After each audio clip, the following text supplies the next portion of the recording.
Syria's new opposition leadership, painfully forged under Arab and Western pressure, set out on Monday to gather recognition and wider backing for the struggle to take over the country from President Bashar al-Assad. Violence flared again on the Turkish border and the line separating Syria from the Israeli-occupied Golan Heights, underscoring how the conflict is spilling into the region. Reformist Damascus cleric Muaz al-Khatib flew to Cairo to seek the Arab League's blessing for the new assembly that unanimously elected him as its leader the day before. Al-Khatib, 50, jailed several times for criticizing Assad, fled into exile this year. He has long promoted a liberal Islam tolerant of Syria's Christian, Alawite and other minorities. The first step towards recognition will take place at the Arab League, he told a news conference in Doha. The body would then seek endorsement from Assad's Arab and Western foes in the Friends of Syria group and from the UN General Assembly.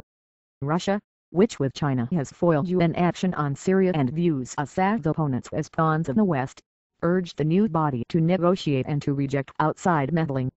Asked if China recognized the new coalition, Foreign Ministry spokesman Hong Lei called on all parties to initiate a political transition process guided by the Syrian people. Egypt, Saudi Arabia and most Arab League members wanted Assad removed, although some, such as Iraq, Lebanon and Algeria, take a more neutral stance on Syria, where violence raged on. Border bombing. Israeli tanks fired shells into Syria and scored direct hits in response to a Syrian mortar round that struck the Golan Heights, the Israeli military said. It was the second time in 2 days that Israel has responded to what it said was errant Syrian fire. On Sunday the military said it had fired a warning shot across the disengagement line, while on Monday it said it had fired back at the source. Syria and Israel have not fought over the Golan since the 1973 Middle East conflict, but are still formally at war. At the northern end of the country, Syrian jets and helicopters attacked the rebel-held town of Ras al-Ain, with some bombs landing just yards from the Turkish border, sending scores of civilians fleeing into Turkey. The Reuters reporter on the border said one warplane flew right along the border and appeared to stray across it at one point, as bombs sent up plumes of black smoke. The Syrian Observatory for Human Rights said 12 people, including 7 Islamist militants, had been killed in the airstrikes on Ras al-Ain, which fell to rebels on Thursday during an advance into Syria's mixed Arab and Kurdish northeast.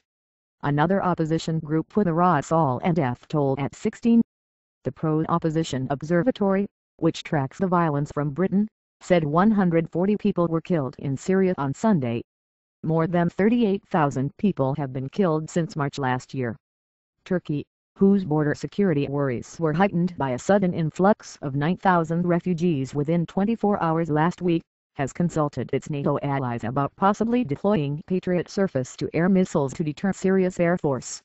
Such a move could be a prelude to enforcing a no-fly zone in Syria, although Western powers have fought shy of this.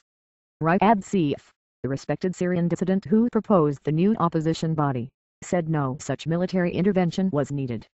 We will protect ourselves by owning developed weapons and networks of defense missiles, he said, citing what he said was a promise by the Friends of Syria to provide methods to counter shelling and airstrikes by Assad's forces. NATO chief Anders Fogh Rasmussen said in Prague that the alliance would do what it takes to defend Turkey without referring specifically to Patriot missiles.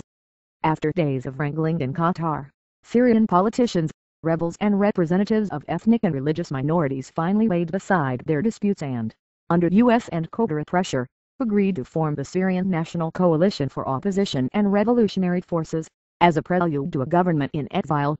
Inclusive approach. Al-Khatib, the former imam of the Umayyad Mosque in Damascus, called on Syrian soldiers to desert and all sects to unite. We demand freedom for every Sunni, Alawi, Ismaili, Christian, Druze, Assyrian and rights for all parts of the harmonious Syrian people, the soft-spoken preacher said. It is unclear whether the coalition can succeed where the exiled Syrian National Council SNC failed in overcoming the mutual suspicions and infighting that have weakened the nearly 20-month-old drive to end 4 decades of Assad family rule.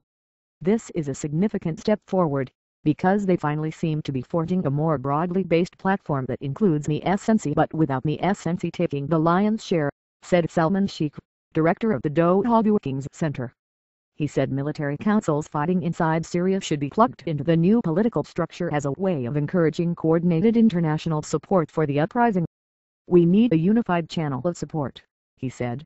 "The United States still seems hesitant about training and arming the opposition, and I believe this is a mistake, because the U.S. has the capacity to do it more so than anyone else." Qatar said recognition for a temporary Syrian government would allow it to seek weapons from abroad. Washington, which promoted the Doha unity talks, hailed the outcome, promising to support the Syrian National Coalition as it charts a course toward the end of Assad's bloody rule and the start of the peaceful, just, democratic future. Assad, whose Alawite minority is rooted in Shiite Islam, has support from Shiite Iran and its Lebanese Shiite allies, but has few friends among the region's Sunni-led nations.